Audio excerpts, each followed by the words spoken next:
नमस्ते। बातचीत के हमारे इस खास कार्यक्रम में आप सबका स्वागत। जैसा आप देख पा रहे हैं आतमजीत सर हमारे साथ मौजूद हैं। बहुत स्वागत है सर आपका। हरियाणा में इस समय सर इलेक्शंस को लेकर के जो सियासी सरगर्मी है, उसमें बहुत सारी चीजें सामने आ रही हैं। एक तरफ जहां भारतीय जनता पार्टी में सूची आने के बाद इस्तीफों का दौर लगातार जारी है, तमाम नेताओं का विरोध जारी है। जिस तरीके से विरोध कर रहे हैं, एक ऐसी वीडियो वायरल होती है जिसमें नायब सिंह सैनी साहब जो है उनसे उनके ही नेता, उनके ही ओबीसी मोर्चे के अध्यक्ष हाथ मिलाने तक से किनारा कर देते हैं, उनका हाथ झटक करके आगे बढ़ जाते हैं। इस स्थिति तक इस कदर विरोध है हरियाणा के अंदर भारतीय जनता पार्टी में।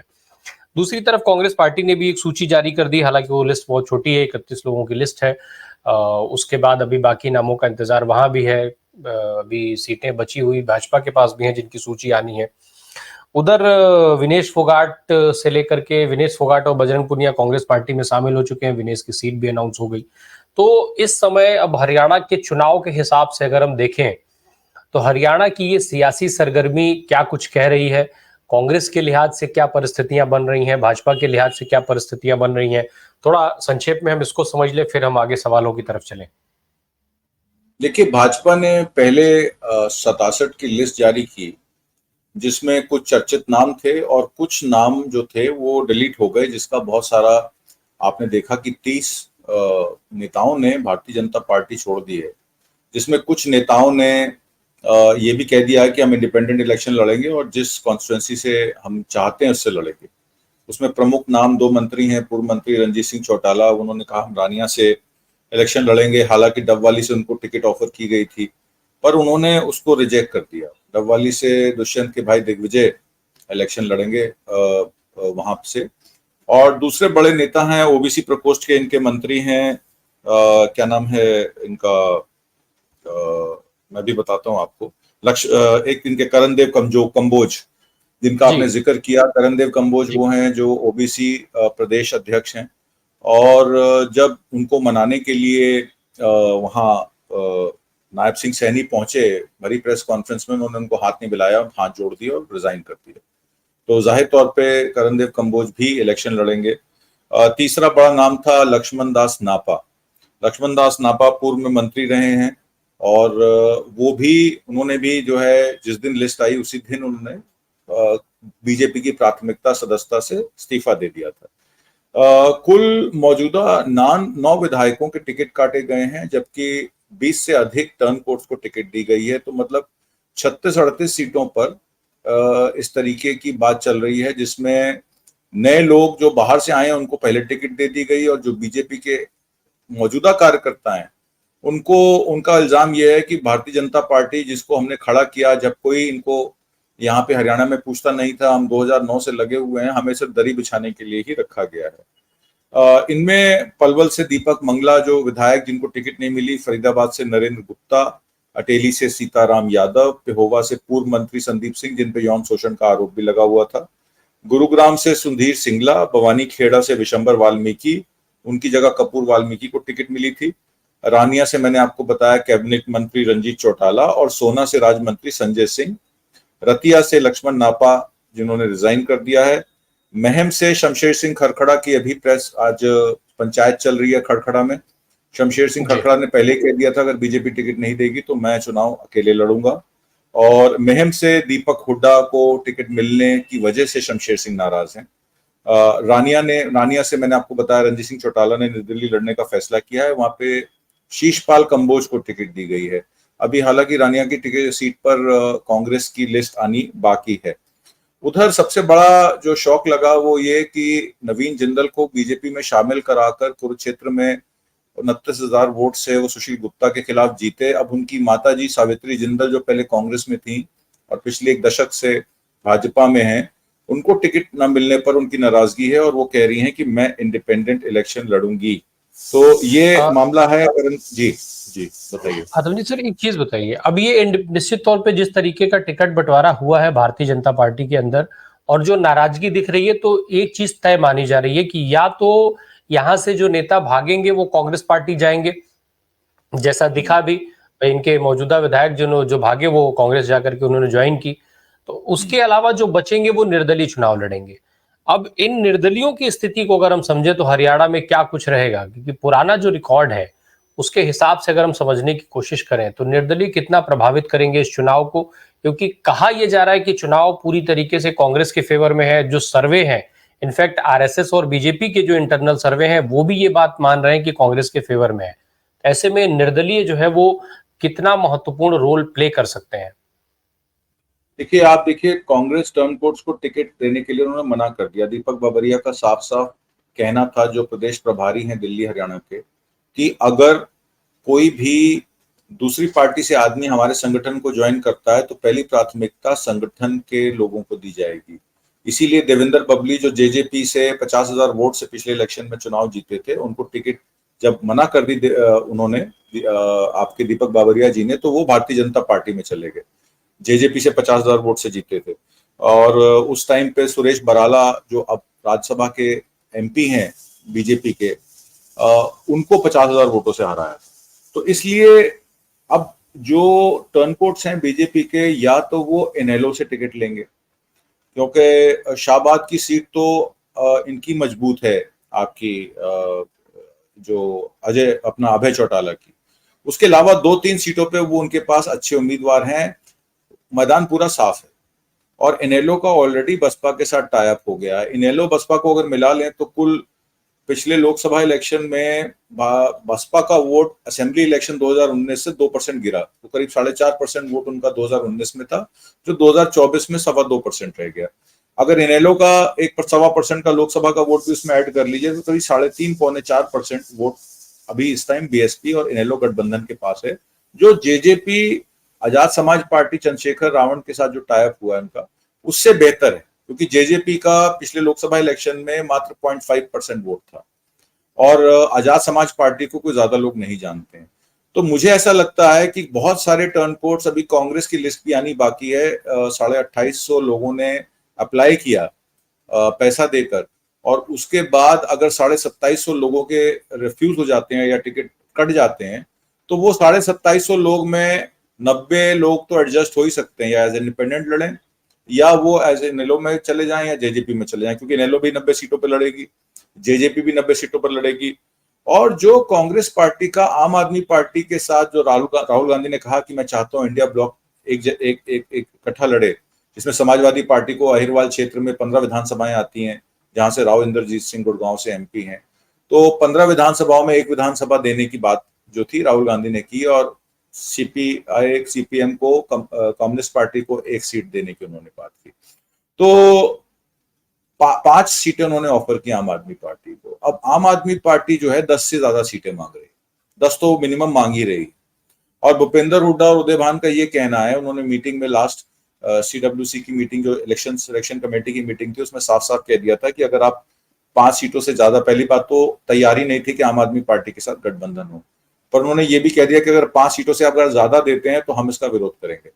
तो क्योंकि प्रदेश संगठन का विरोध है आम आदमी पार्टी के लिए, आम आदमी पार्टी को भी पता है कि बहुत सारे लोग आम आदमी पार्टी ज्वाइन कर सकते हैं। आपने देखा होगा विधानसभा इलेक्शन में उनका 1% से कम वोट बैंक था, और लोकसभा इलेक्शन में एक कुरुक्षेत्र की सीट देने के बाद उनका वोट परसेंटेज जो है वो 3%, 2-2.5-3% तक पहुंच गया था।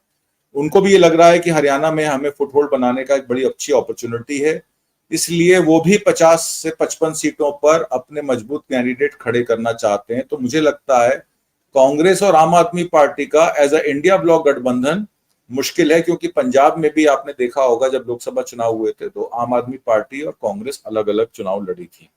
तो बहुत सारे कैंडिडेट हैं, एक अनार 100 बीमार की कहानी है, इसलिए आम आदमी पार्टी का भी मुझे कांग्रेस के साथ टाई अप होता नजर नहीं आ रहा। जी जी। एक चीज और समझ ले सर, कि हरियाणा को लेकर के जिस तरीके से अभी आपने अखिलेश का जिक्र किया, अखिलेश यादव ने बिना किसी शर्त समर्थन दिया है। बहुत संक्षेप में ये बताइए कि क्या इस समर्थन से आम आदमी पार्टी के ऊपर दबाव बढ़ेगा, क्योंकि गठबंधन में आम आदमी पार्टी की जो सा खबर आ रही है कि 12 सीटें मांग रही है, कांग्रेस 4 से 5 सीटें देना चाहती है उनको, तो ऐसे में आम आदमी पार्टी के ऊपर दबाव बढ़ेगा कि भाई एक पार्टी जिसने इतना अच्छा परफॉर्म किया लोकसभा इलेक्शंस में, वो बिना किसी शर्त समर्थन दे रही है सिर्फ जीत के लिए। देखिए, समाजवादी पार्टी और कांग्रेस का गठबंधन नेचुरल है, क्योंकि उनका जो वोट बेस है, यादव मुस्लिम वोट बेस, दलित वोट बेस, वो कंबाइन है। आम आदमी पार्टी का उत्तर प्रदेश में कोई सरोकार नहीं है, कोई उनका बेस नहीं है। और आम आदमी पार्टी वैसे भी आप समझिए जिस समाज से आते हैं, उनके जो लीडरान हैं वो ज्यादातर वैश्य समाज है और बनिया समाज से आते हैं। दिल्ली में उनको सक्सेस मिली थी, पर दिल्ली के लोकसभा इलेक्शन में कांग्रेस आम आदमी पार्टी गठबंधन में 7 सीटें हार गई। उनके ईस्ट दिल्ली के जो कैंडिडेट थे कुलदीप कुमार, जो कि एक बड़े सशक्त कैंडिडेट माने जाते थे, उनके फादर एमसीडी में एक सफाई कर्मचारी का काम करते हैं, तो जमीन से जुड़ा आदमी जब आपकी पार्टी छोड़ दे, और एक राजेंद्र पाल गौतम इनके सोशल वेलफेयर मिनिस्टर रहे आम आदमी पार्टी के दिल्ली में, उन्होंने भी रिजाइन करके कल कांग्रेस ज्वाइन की, क्योंकि उनका ये कहना है, इल्जाम है कि सोशल जस्टिस और सोशल इक्वेशन के नाम पर आम आदमी पार्टी कोई काम नहीं करती, सिर्फ मोहल्ला क्लिनिक्स और स्कूल्स पर ही अपना वोट बैंक केंद्रित रखती है। तो वो शहरी क्षेत्रों में तो ठीक है, और ग्रामीण क्षेत्रों में कहीं ना कहीं उनकी पकड़ जो है वो मजबूत नहीं है। एग्रेरियन क्राइसिस जिसमें एमएसपी का मामला था, क्रॉप इंश्योरेंस में फसलों पर पैसा ठीक टाइम पे नहीं मिलता था, क्लेम्स नहीं मिलते थे, या सरकार का जो परचेजिंग उन्होंने की थी मूंगी की और वगैरह की, तो भगवंत मान की एग्रेरियन पॉलिसीज बिल्कुल फेल हो गई पंजाब में। और अगर आप रूरल डिस्ट्रेस में एग्रेरियन क्राइसिस पे काम नहीं कर पाएंगे, तो पंजाब में जिस तरीके का परफॉर्मेंस रहा है भगवंत मान का, तो मुझे नहीं लगता हरियाणा में कोई ज्यादा खरीदार हैं आम आदमी पार्टी के। इसलिए Aam Aadmi party is a non grata, non existent party as far as Haryana and Punjab is concern. और इसी वजह से उसकी तुलना अगर अखिलेश यादव की समाजवादी पार्टी से करी जाती तो मेरे ख्याल से वो गलत है, क्योंकि समाजवादी पार्टी एक परिवेश में अगर देखा जाए तो वो हर स्टेट में उनका जहां जहां मुस्लिम, यादव और ओबीसी और दलित समाज का वोट बैंक है, कांग्रेस के साथ मिलकर मध्य प्रदेश में भी, महाराष्ट्र में भी और कुछ सेंट्रल स्टेट्स में, और वो इकट्ठे मिलकर काम कर सकते हैं। एक ब्रॉडर मैसेज, जैसे अहिरवाल बेल्ट मैंने आपको बताई जिसमें 3 जिले आते हैं, 15 सीटें हैं, उसमें जहां कांग्रेस इनरोड नहीं कर पा रही है, क्योंकि 2014 के इलेक्शन में 15 में से 14 सीटें अहिरवाल बेल्ट में बीजेपी के खाते में गई थी, उसी हिसाब से 2019 के इलेक्शन में 15 में से 11 सीटें अहिरवाल बेल्ट से जो है बीजेपी के खाते में गई थी। तो समाजवादी पार्टी को एक सीट संकेतात्मक देने का कारण यह है कि कांग्रेस वहां पे यादव ओबीसी समाज को अपने फोल्ड में लाने के लिए प्रयास कर रही है, और ये एक सही कदम भी है।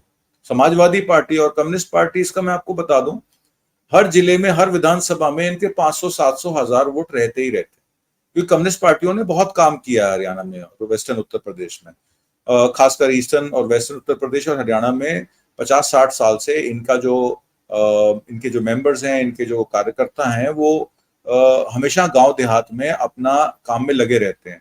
तो हर विधानसभा में 1000-2000 वोट कम्युनिस्ट पार्टीज का हमेशा रहता है, और वो जीत के मार्जिन को और हार के मार्जिन को बदल सकता है।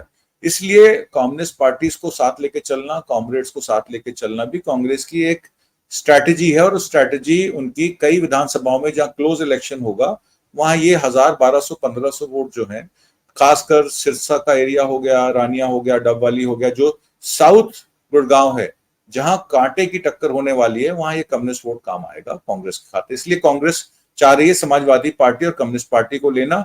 हालांकि आम आदमी पार्टी को के खिलाफ वहां का प्रदेश संगठन जो है वो ये कह रहा है कि आम आदमी पार्टी आपके सहारे वोट परसेंटेज बढ़ाएगी और बाद में आप ही को धोखा दे देगी, और इसलिए हम आम आदमी पार्टी को ट्रस्ट नहीं करते हैं। ये वहां के प्रदेश पार्टी के कार्यकर्ताओं का कहना है। तो देखिए, किसी भी स्टेट में इलेक्शन हो, वहां के लोगों की सुनी जानी चाहिए। अगर वहां के प्रदेश के लोग कह रहे हैं कि आम आदमी पार्टी से टाई अप मत कीजिए, तो केंद्रीय नेतृत्व को उस पर ध्यान देना होगा। जी जी। अब एक चीज और है सर, इस समय जो सबसे ज्यादा चर्चा हरियाणा इलेक्शन में अभी तक का जो मुद्दा है वो खिलाड़ियों का मुद्दा है। बजरंग पुनिया और विनेश फोगाट कांग्रेस का हाथ थाम चुके हैं, कांग्रेस ने टिकट भी अनाउंस कर दिया है विनेश फोगाट का। कितना बड़ा गेम चेंजर हो सकता है कांग्रेस के लिए ये स्टेप, कितना प्रभाव होगा इसका, और साथ ही साथ भारतीय जनता पार्टी के पास इसका क्या विकल्प है, क्या काट है भाजपा के पास इसकी? देखिए, आपने देखा होगा सुबह से ब्रिजभूषण शरण सिंह और उनके जो मित्र हैं, जो WFI के प्रेसिडेंट नॉमिनेट हुए थे, बाद में उनके सारे ऑर्डर्स को अनुराग ठाकुर ने निरस्त कर दिया था, क्योंकि पहलवानों ने जाके कंप्लेन की कि जब आपने हमसे समझौता किया था 28 मई 2023, आपको याद होगा, जब वहां पे पहलवानों की बात नहीं सुनी गई, 1 महीने से ज्यादा उनको हो गया था जंतर मंतर पे आंदोलन करते हुए, तो उन्होंने कहा नई संसद जो बन रही है हम उसकी तरफ जाएंगे और प्रधानमंत्री मोदी का ध्यान आकर्षित करेंगे। और उस दिन वहां पे नई पार्लियामेंट का इनॉग्रेशन होना था और वहां पे तमाम दिल्ली पुलिस और सीआरपीएफ की फोर्स ने इनको वहां जाने नहीं दिया और किस तरीके से उनको मारा पीटा, उनके सिर पे पुलिस वालों का जूते की फोटो मेरे ख्याल सब लोगों ने देखी होगी। और उसके बाद उनको पुलिस वैन्स में बैठा के दूर शहर के बाहर जाके को छोड़ दिया गया डिटेन करके। तो जब ये सब मामला हुआ तो सरकार ने देखा कि किस तरीके से किसान आंदोलन में, जब एग्रेरियन क्राइसिस हुआ था और किसान आंदोलन हुआ था, उसमें किस तरीके से 36 बिरादरों ने मिलकर मोदी जी को झुका दिया था। 17 नवंबर 2021 मोदी जी मजबूर हो गए थे 3 कृषि बिल वापस लेने के लिए। तो पहलवानों का भी मुद्दा, क्योंकि इसमें सारे किसान संगठनों ने, पंजाब हरियाणा और पूरे देश के किसान संगठनों ने पहलवानों को सपोर्ट किया था। और फिर उनकी मजबूरी बन गई। अनुराग ठाकुर ने इसमें मीडिएशन की और अमित शाह से मीटिंग करा के उसमें एक ये तय हो गया था कि बृजभूषण शरण सिंह का कोई आदमी या कोई भी डेलीगेट जो है वो WFI का प्रेसिडेंट नहीं बनेगा। उल्टा पहलवानों की यह डिमांड थी कि WFI प्रेसिडेंट महिला भी होनी चाहिए, ताकि महिलाओं को सुरक्षा और जो उनके विशाखा गाइडलाइंस है उनके अंडर उनको जो है वर्क प्लेस पे उनको सुरक्षा मिले। और जो मेल रेसलर्स हैं उनके लिए आप चाहे मेल वाइस प्रेसिडेंट या प्रेसिडेंट रख सकते हैं, फीमेल प्रेसिडेंट होनी चाहिए। हालांकि उस पर सरकार ने एग्री नहीं किया। और जब इलेक्शन हुए, क्योंकि इलेक्शन सारे स्टेट के डेलीगेट्स के द्वारा किए जाते हैं और बृजभूषण शरण सिंह का तो पूरे हिंदुस्तान में जाल बिछा हुआ है, सारे स्टेट्स के डेलीगेट्स उसके अपने थे, उसने अपने नॉमिनेशन प्रक्रिया के थ्रू संजय सिंह को इलेक्ट करवा दिया। उसने इलेक्शन करते ही वहां पे ट्रायल्स के लिए और 2-3 चीजें ऐसे ऑर्डर्स दिए, जिसमें पहलवान चले गए फिर अनुराग ठाकुर के पास। उन्होंने कहा भी आपने ये तो प्रक्रिया जो थी वो हो चुकी। अभी का जो इफेक्ट है सर, वो जो मैं आपको यही उसके बैकड्रॉप में इसलिए बता रहा हूँ नहीं, मैं एक सवाल भी इसमें जोड़ना चाह रहा था। ब्रजभूषण का जो ये बयान है, भाई विनेश फोगाट और ये बात जो आप कह रहे हैं उसको कहिएगा, लेकिन ब्रजभूषण का ये जो बयान है उसका असर क्या वो भारतीय जनता पार्टी के लिए उल्टा नहीं होगा इस समय? वो मैं आपको बता रहा था कि संजय सिंह का भी आज एक इंटरव्यू आया है। उन्होंने भी ये कहा कि देखिए हम ट्रायल्स उसके बाद कर नहीं पाए, कैंप्स नहीं लग पाए, इन पहलवानों ने हमारे सारे कामों को रुकवा दिया। और उसके बाद दूसरों का हक लेकर विनेश फोगाट पे एलिगेशन लगाई संजय सिंह ने आज, क्योंकि मैं संजय सिंह के बारे में इसीलिए बताना चाहता था कि संजय सिंह ने एलिगेशन लगाई कि इसने हक मारा, इसने 2 वेट कैटेगरी में ट्रायल दिए। तो ये तो कोई बड़ी बात नहीं है कि 53 केजी का या 55 केजी का जो पहलवान है वो 51 केजी में बाउट नहीं कर सकता। इंटरनेशनली जितने भी बाउट्स होती हैं, चाहे वर्ल्ड फेडरेशन की बाउट्स हो, चाहे ओलंपिक की हो, चाहे कॉमनवेल्थ की हो, कैटेगरी सारे इंटरनेशनल ओलंपियंस या इंटरनेशनल खिलाड़ी रेसलिंग में चेंज करते हैं। तो ये कोई लॉजिक नहीं हुआ। तो इसका मतलब ये है कि डायरेक्टली संजय सिंह और बृजभूषण शरण सिंह आज भी विनेश फोगाट, साक्षी मलिक और बजरंग पुनिया को टारगेट कर रहे हैं। अब आपका सवाल जो पॉलिटिकल है कि क्या बृजभूषण शरण सिंह का इन पहलवानों को टारगेट करना भारतीय जनता पार्टी को फायदा देगा? तो बिल्कुल नहीं देगा। आपने किसानों को खालिस्तानी बताया, आतंकवादी बताया, तो क्या किसानों की 36 बिरादरियों में आपस में विमंस हो गया? क्या कुछ किसान सरकार के साथ चले गए? नहीं। 9 दिसंबर 2021 को आपने एमएसपी देने का और बिजली सब्सिडी के अधिनियम का, जो आपका इलेक्ट्रिसिटी अमेंडमेंट बिल था, उसमें आपने प्रोविजन करके देना था, एमएसपी को देशव्यापी करना था।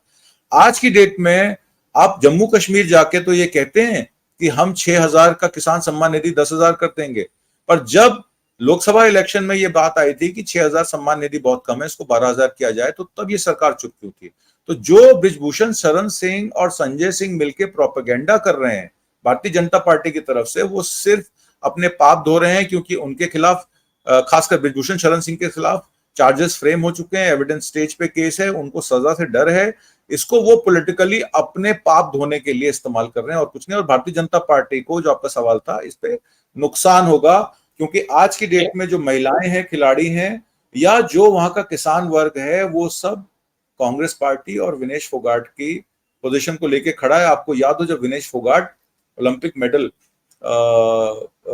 से वंचित रह गई और जब वापस देश में आई, तो उस समय सरकार की तरफ से किसी खेल मंत्रालय के किसी ऑफिसर ने भी उनको उनकी सुध नहीं ली, प्रधानमंत्री तो छोड़ दीजिए। तो जो महिलाएं कर रहे हैं, जी सर, जो बात हम लोग कर रहे हैं उसमें ब्रजभूषण की तरफ से ये आरोप लगाया जा रहा है, ये सारा जो खेल था, ये बेसिकली वो साजिश कह रहे हैं कि साजिश जो है वो राहुल गांधी और प्रियंका गांधी का किया हुआ था, जिसका चेहरा दीपेंद्र हुड्डा बनाए गए थे।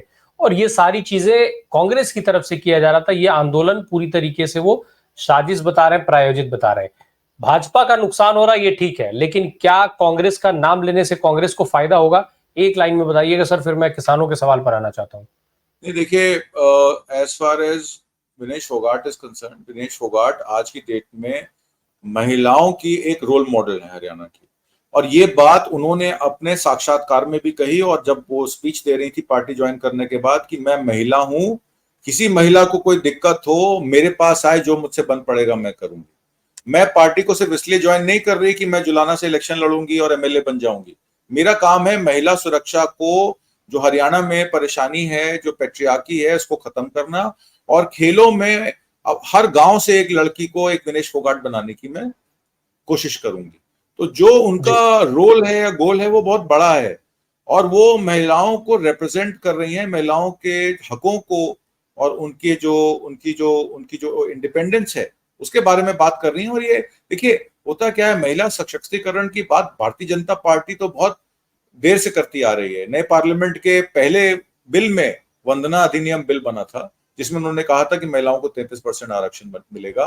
और जब विनेश फोगाट वाली घटना होती है, हाथरस वाली घटना होती है, फरकाबाद वाली घटना होती है, या संगेर, इनके जो संगेर थे, उनके जो मिनिस्टर थे जिनको सजा हो गई 10 साल की, उन्नाव वाला जो केस हुआ उसके बाद, तो कहने का मतलब है कि भारतीय जनता पार्टी का महिला विरोधी जो आचरण है उसको एक्सपोज करने के लिए विनेश फोगाट बिल्कुल एक बहुत बड़ी खिलाड़ी हैं, जिनको लोग बड़े रिस्पेक्ट से देख रहे हैं।